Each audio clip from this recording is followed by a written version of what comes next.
Hi, I'm Blisy. Hey guys, if you enjoy this video, I appreciate a like, comment, sub, and little bell notification. Thanks so much, enjoy.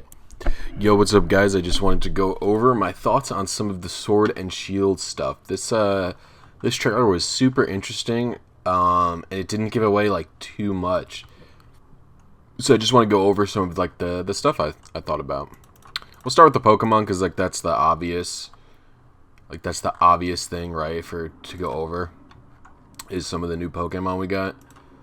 I'm not gonna go over the starters and stuff. Just quickly, I guess. I like Sobble the most. Scorbunny, I don't know, kind of generic. I don't know. And Bill Grookster, I don't know. I kind of like Grookey, but I still feel burned by Chespin, right? Who was cute like this and kind of cool looking, and then just turned into a big old doofster. So I don't know about them, but they're not that interesting because like you can't really anticipate like what's the deal with them, stat wise or anything like that. So we'll go to Gossifleur first.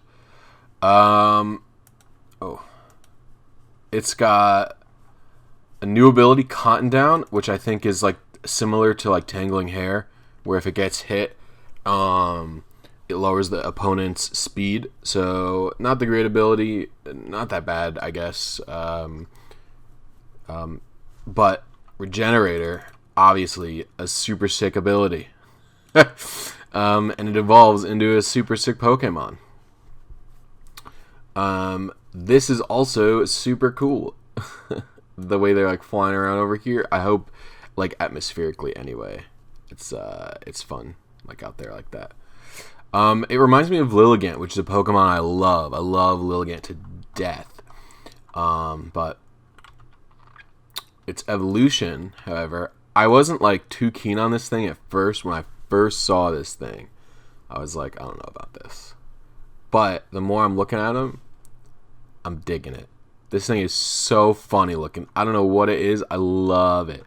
It looks so fun, and I hope it's fun to use as well. I'm thinking this is going to be like kind of like a slow, bulky grass type. I think it says it's only grass type, right? Yeah, it doesn't seem to have a secondary type, so it's not like too similar to Jumpluff, right? So I think it's going to be a slow chonker. I don't know how good it's going to be competitively. You can look at it. Level 28. I actually don't know how good that is for... Or 58 HP level 20. Actually, I don't know how good that is. Hold on. So if you make it base 55 HP with 0 EVs and 31 IVs, it could be that, which would be awful, or alternatively, it's 71 with 0 IV. I'm thinking it's probably not invested. It doesn't have any EVs, so that's HP stat not looking too great already to be like a big bulky grass type. But we'll see how it goes, right? Maybe this thing was invested or something like that. Like maybe it was a playthrough game. Who knows? Who knows? Who knows? But design-wise, I like it. Regenerator, really good ability. And its Toxapex has kind of proven with regen and high enough defensive stats, you don't really need an HP stat. That's too amazing. So that's pretty cool. And it's probably going to have sleep powder or something like that, so it's going to be annoying to use and to play as. But design-wise and cool. Hopefully it's fun to use in-game. I like all this fluff they're giving here. I don't know how much this is going to impact what it's actually doing in-game, though, because a lot of this stuff can be just like lies. Like Vikavolt or whatever in Sun and Moon promo material was like, yeah, it's fast. It's like, no, it wasn't. We'll go over Wooloo. I don't know why I'm trying. I don't know why I'm having trouble saying it, but this thing's so goddamn cute. I can't deal with how cute this thing is. A friendly Pokemon that craves stability. Is this not us all? Is this not man? Fluffy, really good ability, right? Normal type, like a bulky normal. This could be good for it. It helps with the fighting weakness, but obviously adding a fire weakness. I think this thing's going to evolve, but you know what? Here's the thing about evolutions, right? And guessing evolutions or not. Ever since Komala, I can't predict Game Freak, right? Because Komala was a... I think everyone probably, right? Everyone thought that Komala was going to evolve. And so without and without being able to see its stats as well, I can't guess whether it's going to evolve or not based on just like how bad that could be. But I think this thing is super cool looking, or just like, I mean, it's cool in the sense that like it's a cute design, right? Like that's how I mean that. It's really cute. A normal, like a chunky normal, probably a pretty good Pokemon. At the very least, it's going to be like a bulky lower tier kind of thing to use, and these kinds of Pokemon have the potential to do a lot better in the VGC restricted format. So I'm actually pretty excited for this thing, especially if it evolves into like just like an even floofier sheep. That could be good. We have next up Corviknight, probably the fan favorite, and I gotta admit, so first of all, it's 7 feet tall. This boy's bigger than Charizard. Anyway, Corviknight, I actually like it. When I first saw this thing in the trailer, I wasn't the biggest fan. I thought it looked okay, but it was like kind of weird looking. But this art is so sick.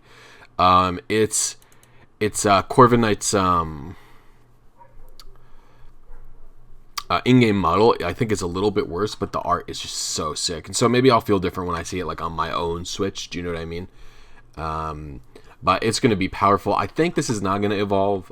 It's either not going to evolve or it is an evolution of itself. So I think it's either a single stage or it's its own kind of thing. It just looks so cool. I love the way, like, they kind of look like normal feathers, but like you get the impression that it is like metal. I don't know. It's just a sick design. And steel flying birds actually end up looking cool because like Skarmory also just looks cool. And it seems to be the replacement for Fly, as you're going to be able to fly to different parts of the cities and stuff with it. I'm hoping, what actually did worry me a little bit about this is since they seem to be doing away with HMs again, but in a different manner than they did it in X and Y, and I'll talk a little more about it later, or not in X and Y, in Sun and Moon.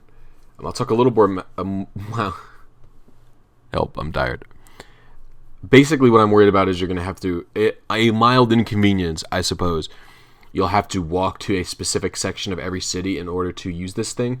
So, like, for example, right now, you can be literally anywhere, and you can just kind of call Charizard down with the ride, or if you had Fly and you had access to it, you could just fly anywhere. I loved that. That was really cool.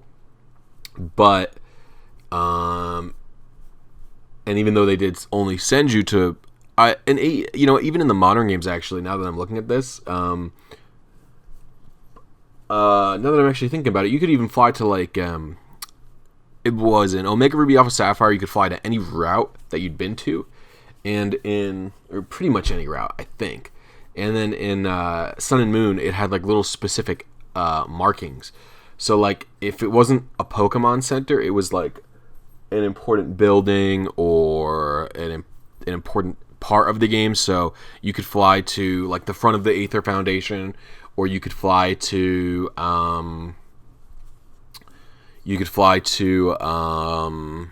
what's it called, like the daycare, for example. You could just fly there. And so what I'm kind of hoping is you can, even if it's only from town to town, which is fine because they seem to not, maybe routes are going to be less important because of the wild that they talk about, but I'm hoping that you don't have to just like walk to a specific part of every city to use this. You could just kind of call it from whatever route you're on, because it would kind of suck to like not be able to fly away from a route or in the middle of the wild or something. So we'll see about that. But design wise, it looks cool. I'm thinking this could be a bulky offensive type. Like, it looks, just because steel types and just because of its armor, it looks like it's going to be bulky, but I'm also thinking it's going to be, like, pack a punch, right? It says the most powerful Pokemon in the sky, so I'm thinking it's going to pack a bit of a punch. Then we have, lastly, Dreadnaught. Super cool boy. One thing I love about... I actually forgot to talk about this thing's abilities. A bit underwhelming. Pressure and Unnerve. I'm reminded of other offensive Pokemon that are not as... like, that don't really get to utilize these abilities properly. Like, now, Unnerve is always a good VGC ability, right? Berries are really common in VGC because you can't put leftovers on a bunch of Pokemon. And it could still be good in OU, especially with the berries, that like the Iapapa berry and the Wiki berry or whatever. They're so popular now. So it would actually be really good to be able to like stop defensive Pokemon from munching on those. And pressure is good, especially if it does have defensive capabilities. Pressure is good on it. I worry it's a fast defensive type with pressure, and you can't really do much with it. We also actually don't know if these are including hidden abilities, and if these things get hidden abilities. So that's interesting to know as well for all of these potential Pokemon. Dreadnaught, really cool. And one thing I was going to say a second ago, all of these new Pokemon I think look so cool, and I'm so down to use all of these. This is another Komala type where this could either be a standalone, this could be an evolution, or this could evolve into something. I can't tell. Its goofy face makes me want to say it could evolve, but I'm really unsure. Waterrock, not the best typing defensively, like at all. But it does have some niches that it could be utilizing. There's a chance it's really slow and it's a good Trick Room attacker, my favorite archetype. And it with Strong Jaw and maybe moves like Psychic Fangs to break Veil or to break screens. Or maybe they even add a new Rock type Jaw attack specifically for this boy. And do they have a Water Jaw attack? I actually don't even think so. Strong Jaw doesn't boost that many things. Yeah, it only does Bite, Crunch, Fire Fang, Hyper Fang, Ice Fang, Thunder Fang, Psychic Fangs, and Poison Fang. So, I mean, this is a decent, actually, move pool, right? I doubt a Water type's going to be getting Fire or Thunder Fang, but you never know. And Poison Fang and Psychic Fangs and Ice Fang and Crunch alone is actually fairly good coverage, so we'll see about this. He just looks so clean in-game. Like, in-game, this model looks so clean. It almost looks like now keep in mind I've not played Let's Go Pikachu and Eevee, but you know what this almost looks like is when Citra is set to render high. That's how clean this looks right now to me. It says it's extremely vicious and it takes a skill trainer to tame and handle this Pokemon. Being at level 55, I'm thinking this is probably a standalone or an Evo, but you can't tell. And its HP stat looks decent. I'll figure that out in a second. So its HP stat is probably pretty decent, probably anywhere between like 95 and like 70. Because if like I take away this here, it's 150, and so we could increase it. Or no, it'd even be higher, right? It would have to be like, yeah. So it could be anywhere, assuming uninvested. It could be probably anywhere between, like 90 and. Depending, like 0 or... Because if I remember correctly from one of the trailers, all the Pokemon seem to have 0 IV. So I'm thinking it's going to be anywhere from like 90 to like 110 base stats. So that's actually pretty good looking on the bulk side. So maybe this is going to be a bulky attacker. It could be a good Trick Room attacker. Could be a Shell Smasher if its speed is like just enough, as long as it's not too slow. It does mention that it's moving quickly, but... Again, Vikavolt, you just can't trust it, right? And that's all for the Pokemon for now. There's some interesting other stuff. Do I want to talk about Dynomaxing first, or do I want to talk about? I want to talk about the wild area because I'm more interested in the wild area. So, it says here there's a vast expanse of land in the Galar region known as the wild area. The wild area is full of nature as far as the eye can see, and it connects several different towns and cities. So, from what I gather, for a large section of the game, who knows where and who knows if the Pokemon change, right? But for an extremely large section of the game, they're doing like a... So it doesn't seem the whole game, so I still imagine that the game... And you can see this city here, so if I can actually pull up...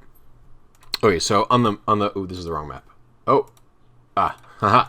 So on the map of Galar, here's where I'm thinking the wild area is, and you can, for me anyway, in particular, it seems to be starting here, right? So like, let's say this is the first this is like the first town area or whatever you call it, right? You get to here somehow. I actually don't. Oh, through the tunnel. You come out here, take a little train. This whole thing is clearly wild area. Oh no, does the train go to this place? Huh. Does the train go here and then you get back to the wild area out of this place? But if you look in the screenshots on Pokemon, right, you see this city and you see this place. And so this city is clearly, to me, this city right here. Clearly. Very, very, very, very clearly. So this is obviously wild area, this whole, and there's nothing in here, right? So it makes sense. So this is a whole open world, Hyrule Field style thing where you can just go around and find wild Pokemon. It's sick. right? But if you also take a look at these pictures, you can see this city, which is clearly this place. So I'm thinking the wild area starts like down here. Like, I bet now that we're looking at this train, this looks, is this a train station? I can't tell if this is like supposed to be a train station or not. Oh, sorry. I can't tell if that's supposed to be a train station or not, because now that I'm thinking about this, it looks like this is where the train goes, and then it'll like maybe come out into here, and then you'll get into the wild area from this spot. But the wild area seems to go all the way up into here and expound over into this section as well. Because if you look, you're seeing the river here and all of these trees, and then we look back on the map, you could probably see the wild area from like this spot here or this spot here. And so that could be really cool if that is actually the case. And so it looks like a huge area. And if I can see it, it does look like... I'm actually so unclear if there's going to be routes or not at all. It looks like to some degree there will be... a small amount of routes. Like, to me, like this to here and this whole section right here looks like a route to me. I'm unsure. But the wild area looks so cool. You can catch Pokemon. Based on the weather, it seems to change. So there's going to be randomized weather. Maybe the weather's going to be seasonal. Maybe we're going to get black and white style seasons. That's going to be really cool. I love seeing the Pokemon Go style Pokemon being out on the world map. It's sick. I think it's so cool, especially like these hulking, powerful Pokemon. I'm actually unclear also, and there's like, I'm unclear if there's routes at all. If like the wild grass, like, can I run around in this? See, even in the wild area, can I run around in this grass and then find random encounters? And can I also bump into this big old chunker to start a battle? I'm really unsure. I think both probably are possible, and then these like stationary guys are a little bit more random, or a little more rare. They seem to be more powerful than not, but I can't tell. But it looks so cool. Visually, it's gorgeous. Pokemon finally allows you to use a freaking camera. Hallelujah. So I think it's so cool. I think this is such a good idea. I think this is sort of the open world prospect people are have been clamoring for quite a while. It doesn't necessarily tie to open world progression, but that doesn't matter, because if you're allowed to explore, we'll go back here. If you're allowed to explore, like once you get into this place, I'm praying you can get into here early, right? And you can just, like, let's say you take the train poops you out here, and then you can immediately go to the wild area, right? I'm hoping there's scaling, and so based on how many badges you have depends on which type of powerful Pokemon appear or not. So hopefully, like, you know, you can get here early and there won't be Seismitoads and Tyrannotars out, but you'll get, like, you know, a Larvitar. And hopefully you can explore this whole way up to here, and they could still gate progression on you, which is totally fine, but I just think it would be so cool. I don't know. So, like, progression could still be gated, but it would allow you for a wide variety of Pokemon very early on, which isn't something we get normally, right? Normally, you're very restricted early on, even in Black and White, where there were seasons, and you could have a winter season on Route 1, depending on when you start your game in Black and White version, and you can't catch any ice types still. So, hopefully this allows for that, like the weather change can hail, and then you could catch an ice type at like the first gym or something. That'd be sick. Because usually you can't. Usually ice types are like kind of late game Pokemon for some reason. I don't know why. Something like that. Anyway. Okay. Let's get back to this. Let's get back to more stuff I want to talk about and react to. We'll talk about the characters a little bit. This guy, I love this guy. I'm into a Dungeons and Dragon podcast called The Adventure Zone, and there's a character called Duck Newton who's like a forest ranger. This is actually kind of exactly what I imagine Duck to look like. If any Adventure Zone fans in my comments. Anyway, or it's not even D&D anymore. It just started that way. So it's only Milo. Milo looks cool. I like him. He's like if Krillin was 5 feet tall and jacked. So that's all I got to say about him. He's cool. Looks really cool. I don't think it's normally the aesthetic they use for grass gym leaders, which is interesting to me. Because if you think about the grass gym leaders, it's Erica. I don't think there's one in Johto. And I also don't think there's one in Hoenn.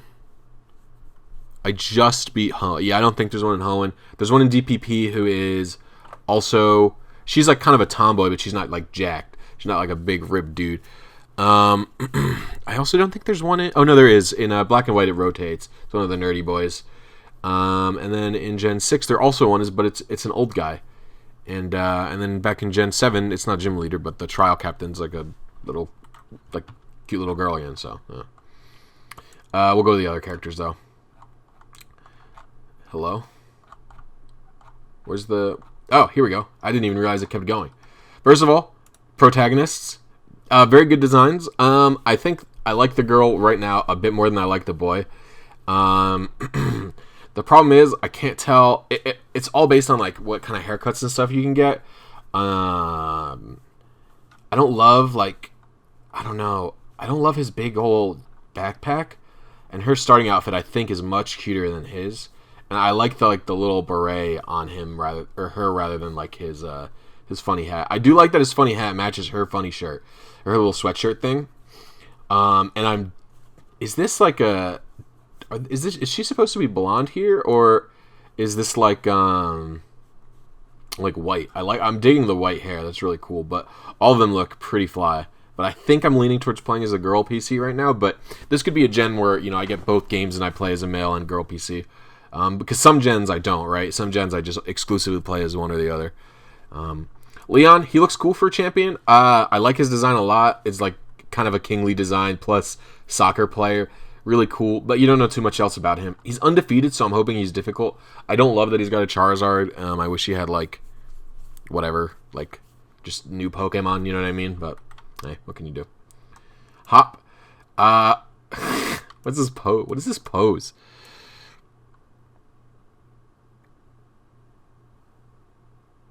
What? I don't understand this pose. Rival. Hopefully he's tough. A lot of people complain about rival personalities. I've never been one to care about them at all. But what I care about is the challenge, right? Like, so a lot of the times lately, the rivals have not been very difficult. They'll only have 4 Pokemon by the end of the game. Hugh, I think, only had 4. Same with the X and Y rival. Maybe they had 5.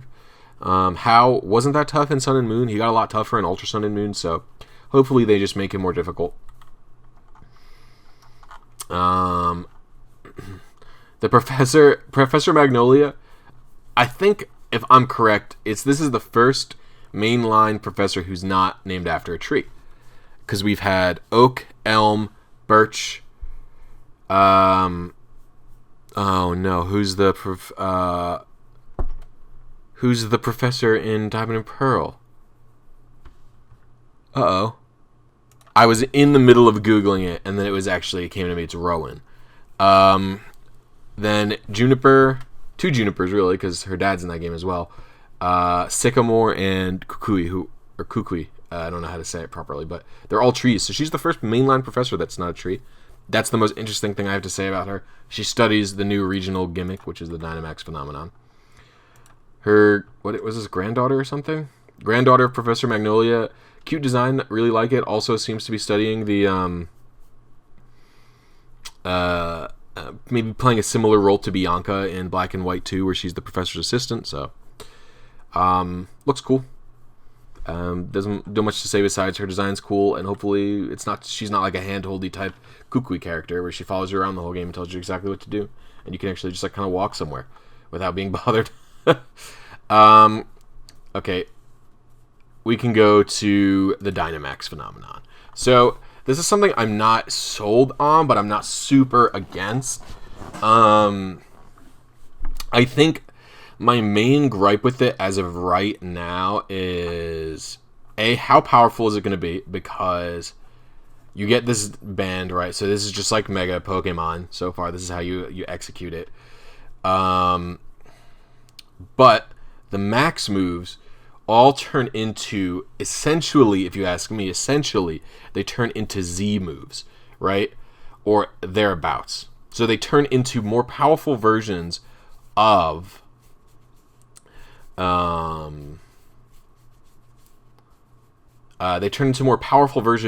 those moves. So like all normal type moves, that are damaging will become max strike, right?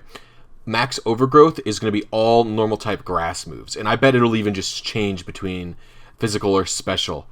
And it says the normal type max move, max strike has the additional effect. So maybe they're not going to be as powerful as Z moves, but they're just going to be extremely powerful stab versions of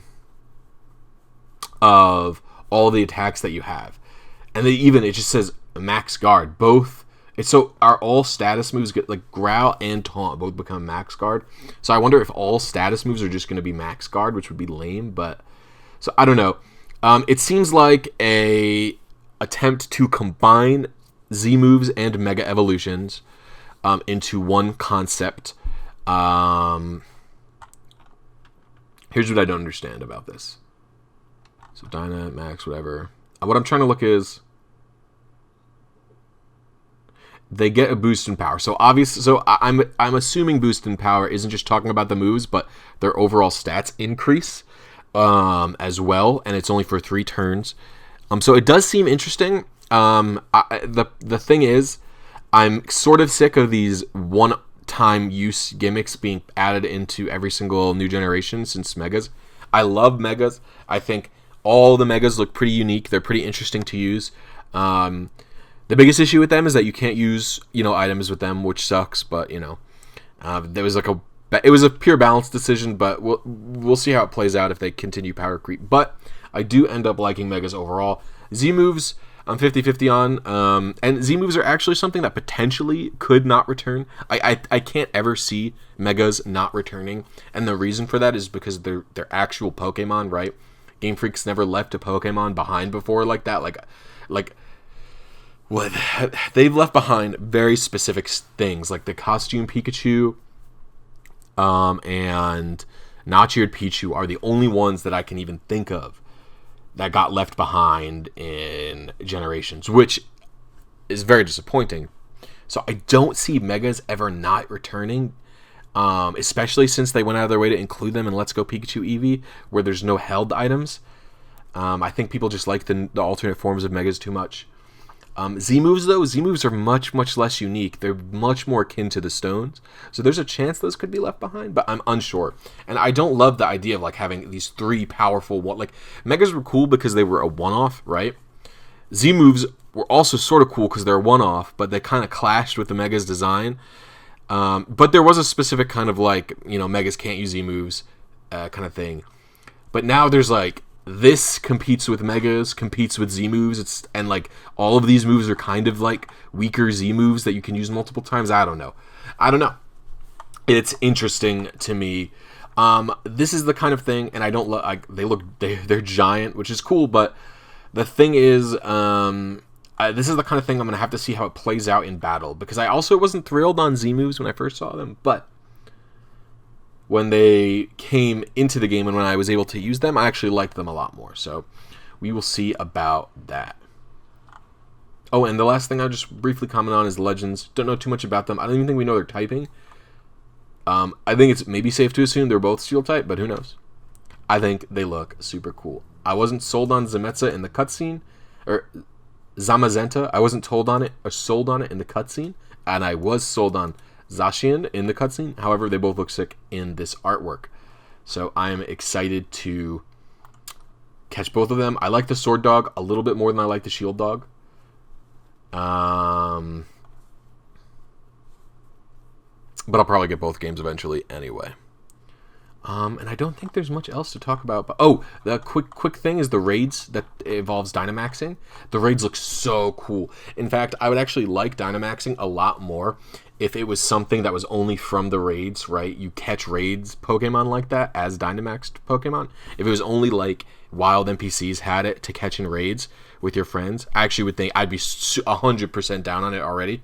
I just don't know if I love it yet as a conceptual battle mechanic, but I'm holding judgment for that. I don't instantly hate it or anything like that at all, but I'm kind of holding my judgment. So let me know what you guys thought on all the topics I covered today. Yeah, I just wanted to talk about this. I don't normally do these types of videos. If you guys are down for more types of videos like this, I'm not going to pull 10 of these videos a day or something like that, but I will do it every now and then. I'm actually also unsure if I'll ever talk about leaks, because I have seen one leak that's been floating around, and I'm unsure if I'm going to even react to other trailers. And more of these would have face cam. I don't have my face cam now because I just got off of work and I'm dead. I'm so tired. I'm running on coffee right now. So yeah, if you're interested in more different discussion types of videos like this, maybe go in depth more on some of the Pokemon or what I think on a particular topic, let me know. Let me know if you're interested in future coverage like this or anything like that. And you don't even just have to, like, I do appreciate comments, and I'll try to respond to all the comments and stuff as much as possible. But I also appreciate just, dropping a like, hitting the join button down below for me, to become a channel member if you're interested in that. And yeah, thanks so much, guys, and I'll see you next video.